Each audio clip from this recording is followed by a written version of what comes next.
আজকে খুবই গুরুত্বপূর্ণ একটা ভিডিও নিয়ে চলে আসলাম, তার জন্য এই ভিডিওটিকে মিস করবে না।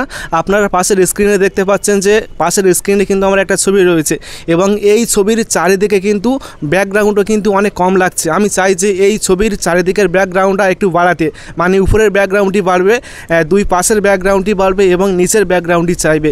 এটি কিন্তু সম্ভব। আমি চাইলে এই ছোটো ছবিকে অনেক বড় একটা ছবিতে পরিণত করতে পারবো। তো এখন আপনারা স্ক্রিনে দেখতে পাচ্ছেন যে আগের ছবির থেকে এই ছবিটি মানে কতটা বড় হয়ে গিয়েছে, মানে উপরে দুই পাশে এবং নিচে কিন্তু ব্যাকগ্রাউন্ডটি বড় হয়ে গিয়েছে। সেক্ষেত্রে কিন্তু এই ছবিটি আগে থেকে অনেক ভালো লাগছে। তো আপনি চাইলে কিন্তু আপনার ছবি অথবা যে কোনো ছবির ব্যাকগ্রাউন্ডটি অনেক বড় করতে পারবেন, এক্সপ্যান্ড করতে পারবেন শুধুমাত্র এআইয়ের সাহায্যে। কেউ বুঝতেও পারবে না, ধরতেও পারবে না। এই কাজটি আমি কিভাবে করলাম, কিভাবে আপনি করবেন চলুন শিখিয়ে দিই। এবং এরকম ইম্পর্টেন্ট ভিডিও পেতে অবশ্যই চ্যানেলটিকে সাবস্ক্রাইব করবেন, তারপর ভিডিওতে লাইক করে শেয়ার করবেন। যে কোনো ছোটো সাইজের ছবিকে বড় সাইজে পরিণত করার জন্য ছোট্ট একটি অ্যাপসের প্রয়োজন। এই অ্যাপটি ইনস্টল করার জন্য ক্রোম ব্রাউজারে আসবেন, তারপর সার্চ আইকনে ক্লিক করে সার্চ করবেন এক্সপার্ট মিস্ত্রি। তো আপনারা এক্সপার্ট মিস্ত্রি লিখে সার্চ করবেন, তারপর expertmistry.com।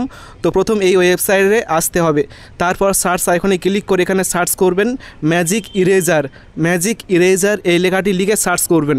তারপর এরকম একটা পোস্ট পাবেন, তো এই পোস্টে ক্লিক করবে। এই পোস্টে ক্লিক করার পর এখান থেকে অ্যাপসটি ইনস্টল করে ওপেন করবেন, ঠিক আছে। তো এখন আমি এখান থেকে অ্যাপসটি ইনস্টল করে রেখেছি মোবাইল ফোনে। তো এখন আমি এখান থেকে সরাসরি অ্যাপসটি ওপেন করে নিচ্ছি। তারপর এই পেজটি ক্লোজ করতে হবে, তো আমি ক্লোজ করে দিলাম। দেখুন এখানে একটা অপশান রয়েছে এক্সপ্যান্ড ইমেজ। এছাড়াও কিন্তু আপনি এই অ্যাপসটির মাধ্যমে আরও অন্যান্য কাজ করতে পারবেন। ছবি তোলার পর দেখবেন যে পিছনের মধ্যে কিন্তু অবাঞ্ছিত বিভিন্ন রকমের অবজেক্ট থাকে, তো সেগুলো কিন্তু রিমুভ অবজেক্ট অপশানটির মাধ্যমে রিমুভ করতে পারবেন। তারপর রিমুভ ব্যাকগ্রাউন্ড, আপনি চাইলে যে কোনো ছবির ব্যাকগ্রাউন্ড রিমুভ করে অন্যান্য ব্যাকগ্রাউন্ড অ্যাড করতে পারবেন। তারপর রয়েছে ইনহ্যান্স কোয়ালিটি, যে কোনো নর্মাল কোয়ালিটির ছবিকে ইনহ্যান্স করতে পারবেন, হাই কোয়ালিটি করতে পারবেন, ঠিক আছে। তারপর এআই ফিল্টার রয়েছে, তারপর আরও অন্যান্য এখানে অপশান রয়েছে। তো এখন আমরা এখান থেকে এক্সপ্যান্ড ইমেজ এখানে ক্লিক করব। এখানে ক্লিক করার পর এখন আপনি এখান থেকে ছবি সিলেক্ট করবেন, যে ছবির ব্যাকগ্রাউন্ড একটু বড় করতে চান। তো একটা ছবি সিলেক্ট করলাম এখানে আমি। তো এখন আপনি কি করবেন, এখন আমি জাস্ট এখান থেকে এটি বাড়িয়ে দিচ্ছি, এদিকে আমি ব্যাকগ্রাউন্ডটি বাড়াতে যাচ্ছি, এপাশেও বাড়াতে যাচ্ছি, ঠিক আছে। দুই পাশে একটু বাড়াবো, তো আর একটু বাড়িয়ে দিচ্ছি এখানে। তো বাড়ানোর পর কী করবেন, যে উপরে একটা নেক্সট অপশান পাবেন, তো নেক্সট অপশানে তোমাকে ক্লিক করে দিতে হবে, এই যে নেক্সট অপশান উপরে। তো আমি নেক্সট অপশানে ক্লিক করে দিয়েছি, আর এখানে অ্যাড আসবে। তো অ্যাডটি আপনারা অবশ্যই দেখবেন।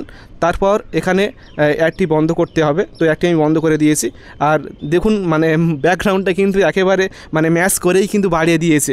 তো এখানে কিন্তু পরপর দুটি ছবি দেবে, দুটি ছবির মধ্যে যে ছবিটি পছন্দ হবে সেই ছবিটি আপনি সিলেক্ট করবেন।